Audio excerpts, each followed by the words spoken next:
I'm trying to do an interview. Can you wait?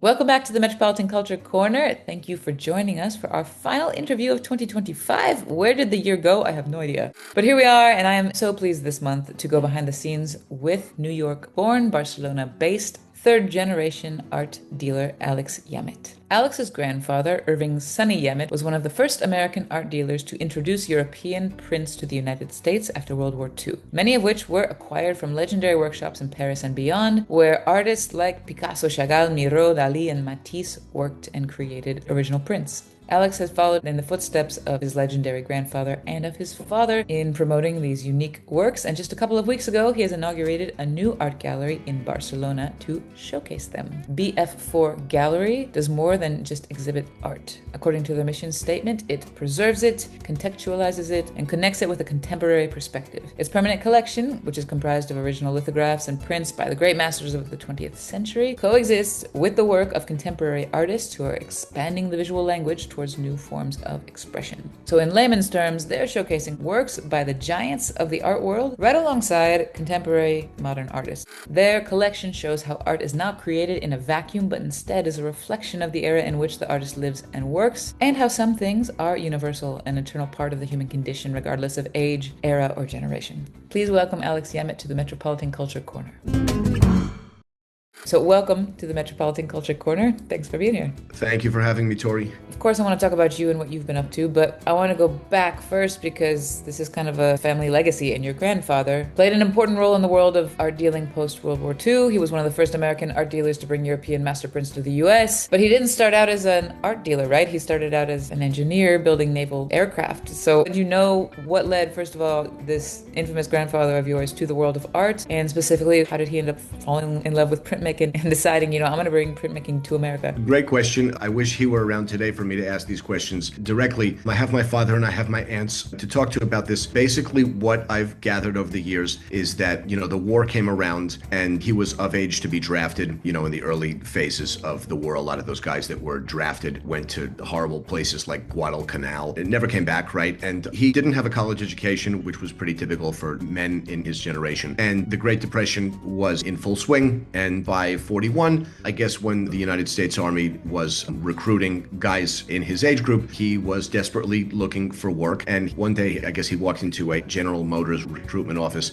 and they asked him if he had a college education. He lied. He said he did. He was so desperate for a job that he just sort of took a shot in the dark and said, yes, I do. They say timing is everything because they hired him on the spot, or so the story goes. They were desperate for workers to build planes and tanks and artillery and stuff that were desperately needed on the front. And by virtue of securing that job, he avoided being drafted up. He never fought on any World War II front. Worked out of the Eastern Aircraft Division, I think in northern New Jersey, until the war came to a close. And promptly, I believe with a couple of guys that he had met at that factory, founded some sort of an engineering firm, specifics of which I really couldn't speak to. I know that he would just sit at home and sort of like create these funky, offbeat patents for things, and he would get these inventions patented, sometimes with no intention of actually bringing them to fruition. But he was a creator and an innovator and very bright, despite not having a formal education. So went into business with a couple of guys, and I think around the late 1940s, he announced to his two business partners, I've been moonlighting as an art dealer's apprentice. And they were like, oh, that's interesting. Good luck with that. And I think eventually it turned into a full-time thing. I believe that the first time that my grandfather would have rolled up to Paris in the late 1940s, early 1950s would have been in the capacity as an apprentice to this art dealer that had taken him under his wing. I've heard that he was French, which would make sense. And by the mid 50s, let's say, they had gone their separate ways and my grandfather had gone into business for himself, presumably capitalizing on the relationships that he had made over in Paris during those first trips in the late 40s, early 50s. And for sure, he didn't start out with enough capital to be able to acquire these listings up front and bring them back to New York and sell them. I can tell you that he was electric and well-spoken and likable. And so it's not beyond the realm of possibility that they just consigned this stuff to him, that they liked him well enough so that they said, you know what, Sonny, like, go for it. Take this stuff, and the next time you're in Paris, pay me. And I know that, like, by the 60s and 70s, he had a sufficient nest egg, let's say, to be able to take these trips and just sort of like buy these entire lithographic or etched print editions by these masters outright. He would just buy them up front. If there was an edition, let's say, for the sake of argument, let's say there was a hand-signed and numbered Picasso etching edition of 100 copies, he would make an offer for the whole thing. I imagine that the French art dealers that were in possession of these editions, they probably had this attitude like, good luck, kid. Where are you going to find a buyer for all 100 of these, right? Picasso was alive. He was, by the 50s and 60s, larger than life, very much lived in the hearts and minds of the public in the way that sort of Mick Jagger or Paul McCartney do today. But the fact remains that lithography as a medium was seen as something inferior. It was misunderstood. They were seen as reproductions, which is a whole other story. But let's say, to simplify, that they are not really reproductions. And I guess my grandfather just sort of had a sixth sense about this is as valid as any other visual art medium, and the American public just doesn't know it yet. And so he would eventually come back to New York with thick reams of this stuff, right? Just like thousands and thousands.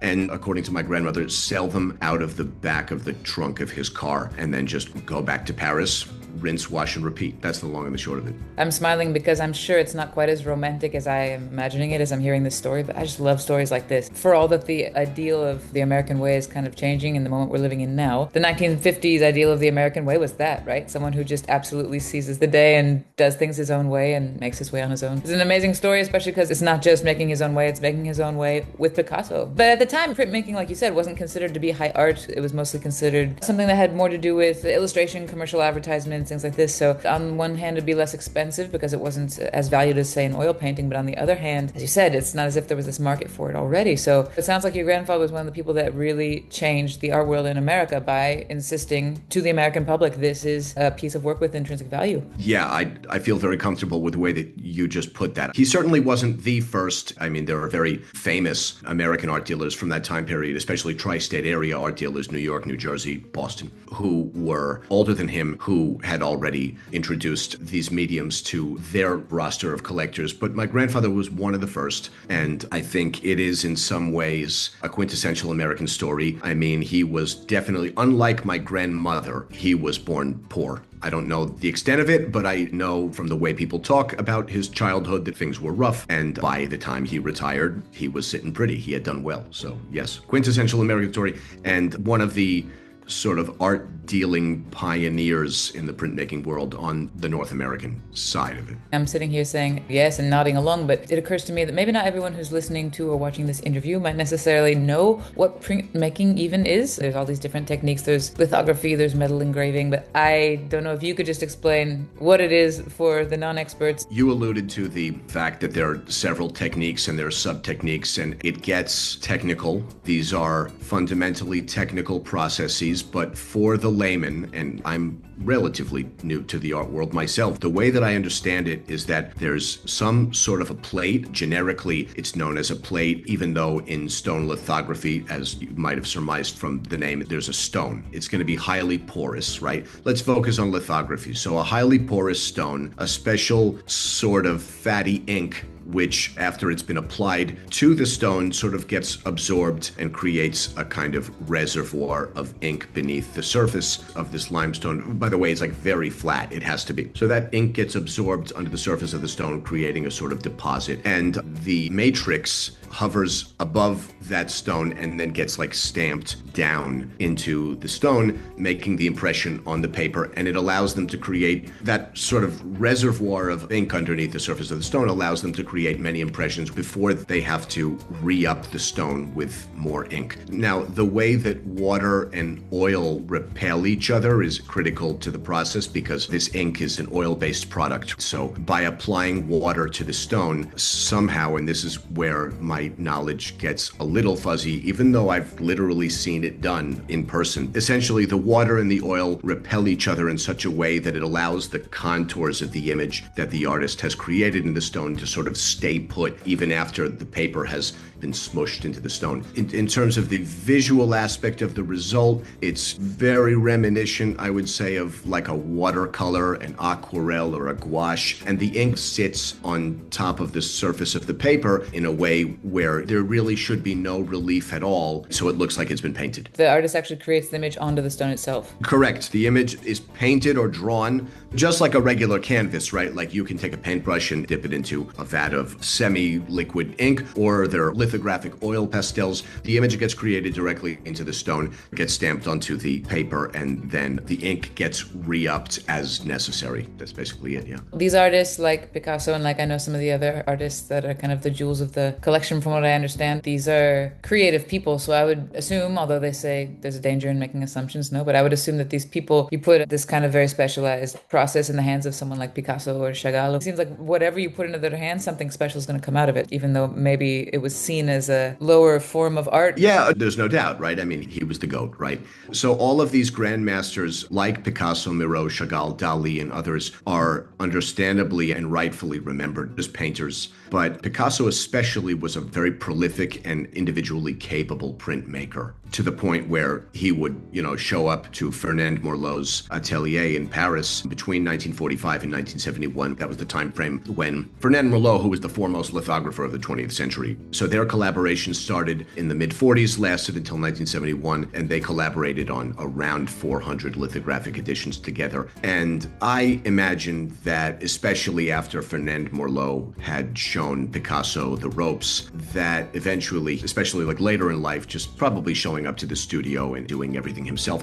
Whereas some of these other artists that we are familiar with, Marc Chagall, Salvador Dalí, it's not that they didn't know what they were doing, but they probably relied more heavily on the expertise of the artisans that were working in those studios. Whereas again, Picasso was sort of in a league of his own. Like he was as much a lithographer and an engraver as he was a printmaker. He was good at it. That's really interesting. At least I personally never think of a visual work of art as a collaborative process unless it's specifically mentioned that it's a collaborative process. For example, Warhol and Basquiat doing paintings together, then yeah, that's the point of the collaborative process. But I never look at a lithograph and think, what about the guy who actually put the ink on the stone? I mean, ever. So I think that's a really fascinating window into the world of visual art. But Paris was the hub of printmaking then in the 40s. Did New York become like a secondary hub after your grandfather imported all of this? That's a good question. I don't think so, which is not to say that there weren't studios in New York City where this medium was happening, but I haven't seen too many lithographs or etchings, at least in my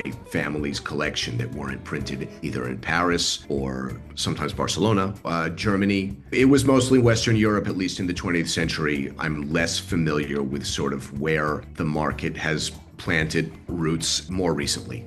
But so Barcelona has a history of printmaking as well. Actually, there's a really cool and sort of secret location in Gracia. Technically, I guess it's in the neighborhood of Baicarca, and it's called Studio 46. It was founded by a gentleman named Joan Barbarà, who was a master engraver. So there was Stanley William Hayter up in Paris, who was actually an Englishman, but his engraving studio was in Paris, and he lived and worked and died there. And there was Fernand Mourlot on the lithography side. And then here in Barcelona, there was Joan Barbarà, and his son and grandson are sort of the stewards of his legacy today. And you can tour their engraving studio by appointment, and it's a really cool thing. And they explain the engraving process. Sometimes you walk away with more questions than answers. It's like very technical, and so if you're not actually watching somebody engrave something in real time, it can be hard to understand. Very much a collaborative effort, I think, by necessity. There are a lot of moving parts, a lot of chemicals, a lot of machinery, a lot of different kinds of paper and inks and brushes and the whole thing. Yeah.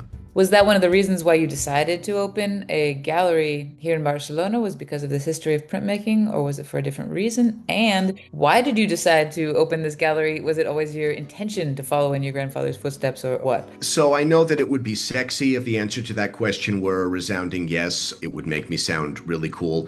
But truth is that, like so many things in this life, this gallery, the trappings of it fell into my lap. I have a partner named Xavier Claravall. He's a third-generation architect, the way that I'm a third-generation art dealer. And he acquired the building where we're located several years ago and got his team of workers in there to fully renovate it. It wasn't in the best condition. So after he made the purchase, he came to me and said, look, this is what's going on. I have this building. I'm working on it. This is where it's located. I know that you've been collaborating with your father for several years and, buying and selling prints. And are you interested in doing it in a really well located? And after I've gotten done with it, it will be an exceptionally beautiful space. Are you interested in going into business with me in a retail space down the street from the Picasso Museum? And I would have been quite the idiot to say no. Hindsight is 2020. Looking back, it makes sense that my collaboration with my dad, which was not only behind the curtains in the sense that I didn't have a retail space to deal pieces from my collection directly to the public, but it was also sporadic, right? I mean, my father's semi-retired. They say art dealers never really retire. They just, do it until they lose interest or something else. But yeah, I guess it was not always my intention, but sitting here talking to you right now, Tori, I'm glad things worked out the way they did. It's like when you watch a movie and the script makes sense. Looking back, it looks like that it's almost meant to be this collaboration with your friend Xavier, because what are the odds that an architect would buy a historic building, remodel it? From what I understand, it was a house that belonged to the Catalan family from the 1800s. What are the odds that someone will come along and say, what a beautiful space, and do you want to open a gallery with all these amazing prints by Picasso, Chagall, and Dalí that you guys just happen to have? It just sounds kind of meant to be. Yeah, when you put it that way, yeah. Oh, I'm sure it wasn't quite that simple, but Barcelona has a ton of galleries and a ton of art and a ton of museums, but there's nothing quite like this. So aside from celebrating these beautiful works that you guys have in your family, I mean, did you feel like you were bringing something new to the city? I knew that people came to Barcelona expressly for the arts scene, right? And that includes galleries and Gaudi monuments and museums and the artistic legacy of the city. The richness of it cannot be overstated, right? So I knew that I would be adding to the noise in a meaningless way if I didn't sort of think about the coherence of the whole thing. But it was easy when I saw, first of all, how beautiful the space was shaping up to be during the renovations. And I knew that I had unique things in my collection that no other Barcelona gallery was offering or could offer, simply by virtue of the fact that my grandfather got a lot of these things directly from the publishers or from the artists or their representatives many, many, many years ago. You also know that Spain and even Barcelona can be an insular place, and so there's a lot of attention and visibility and interest in 20th century Catalan artists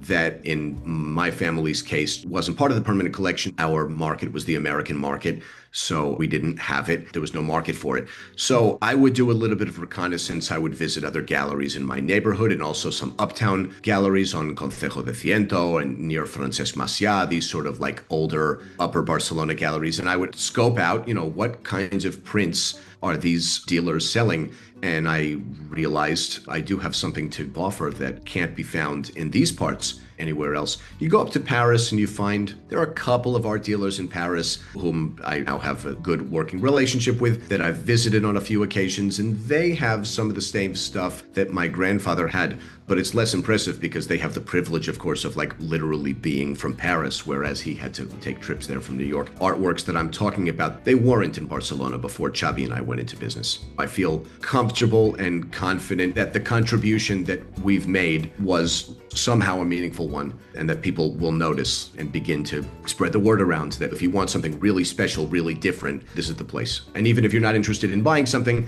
the space is beautiful. Come check it out. And for the folks watching or listening, the space has just opened, has just been inaugurated officially yesterday as of the taping of this interview. So we encourage you to go check it out. And so about the actual pieces, of course, it's interesting to a collector if it's a work that was done by one of these famous names, right? But you also, at least in the exhibition that's in the space right now, Ellas, which is a tribute to femininity and the strength of women in different contexts, female archetypes. Are there also works by modern artists then? Yes, very glad you asked. So going back to Studio 46, this engraving atelier founded by Joan Barberà around 50 years ago in uptown Barcelona. Joan Barberà's legacy is alive and well, and his descendants who run the studio today, they have this prestigious program for artists who want to come and work under and learn from the master engraver, who is Joan's son Virgili. Two of the artists who are residents of that studio are artists that we collaborate with regularly and who consigned works to to us specifically for the occasion of this exhibit. So the first artist is Juliana Plexo. That's Plexxo. She's Colombian-born, Ecuador-raised, and now Barcelona-based. And she is a fierce and fervent defender of women in art and women in all walks of life. And I think when the idea for this expo started to take shape, we knew that we wanted to exhibit her work. And then there's J.J. Walker, who, in spite of not being a woman, I think does great justice artistically and spiritually and otherwise to women in his artworks. One of the main pieces from JJ that we have on display in the gallery right now is called The Vintner's Daughter. There's something very sensual, but also empowering. This is the piece that we decided should grace the cover of this expo's catalog. When people see it, I think they'll understand intuitively why we were so drawn to this piece, especially as an artwork to represent the spirit of the expo. What's the feedback been so far in the day that it's been open? The event was full of people, and I was trying to talk to as many people as I could and get their feedback, and it was positive. I think that Juliana, who is the only contemporary female artist whose works are on display in my gallery currently, is more articulate than me about women in art, both as artists and as muses and as visual focal points for the artist. So I let her talk to the audience last night, and she had some pretty interesting things to say. She mentioned that she appreciated the way that Xavier and I approached the art world.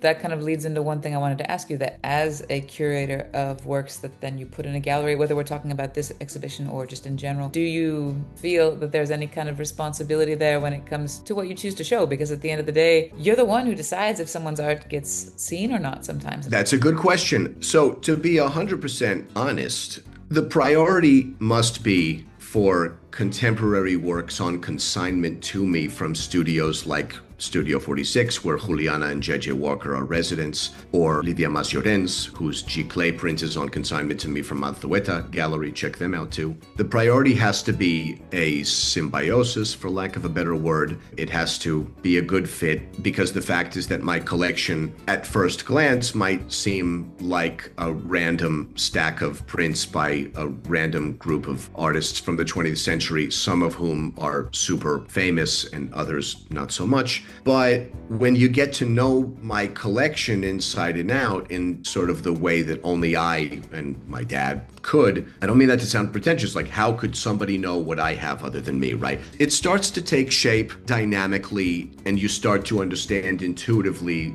how to curate. That's the best way that I could put it. I didn't study art history. I never took a course on curating. I've consulted local museum people in the neighborhood on their thoughts on how to best curate a gallery. I'm getting inputs from different places, and I still feel like a novice, but the most important thing is that the artworks work in tandem in a way whereby the result is greater than the sum of the parts. There's a learning curve for me, and I'm still climbing it. Like, I see two prints that would go together thematically, visually, or otherwise, and like, yeah, it just kind of, that makes sense. And then I'll consult my partner, and he'll be like, Sissy. Well, you did grow up around it for a couple generations, so you have been around it. That's right. I'm lucky enough that I did grow up surrounded by some of this stuff. Something else that's funny, which is that the way that you said, and of course you're right, that prints were, and to many people still aren't, seen as high art. And it's like, because they're home to me, because I grew up surrounded by them, and some of these images are such core memories, I actually like them better than some originals sometimes. Does that make sense? Especially when it's a really high quality impression, but that's another conversation.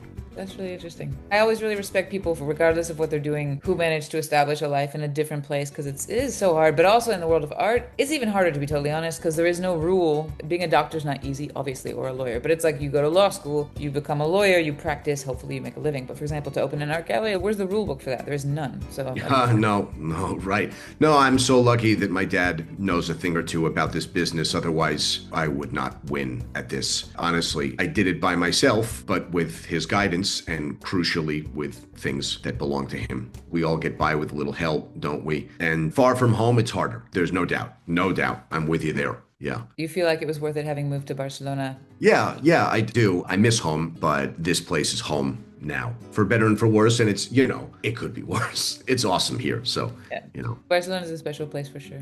Thank you so much, Alex, for taking the time to speak to us the day after the official inauguration of your gallery. Preparing for that kind of event is so much work, and yet you were kind enough and gracious enough to sit down and talk to me and explain all these things the day after when other people would have been lying on the couch. So really, thank you so much. Now, Metropolitan Culture Corner Familia, I would like to say, as I almost always do, thank you so much for following us. Thank you so much for supporting local art and culture. And again, encourage you to check out BF4 Gallery. Barcelona does have incredible spaces like this, and sometimes we as residents forget to go visit them, So go out, go to the gallery, go to a museum, go see live music, live it up, okay? And take advantage of everything this amazing city has to offer. I will see you in the new year. In January, we are taking a break, but I'll be back with the Metropolitan Culture Corner in February. And in the meantime, happy holidays, happy Christmas, Hanukkah, Kwanzaa, whatever it is you celebrate. Enjoy, have fun with friends and family, be safe, and thank you for coming along for the ride in 2025. We appreciate it.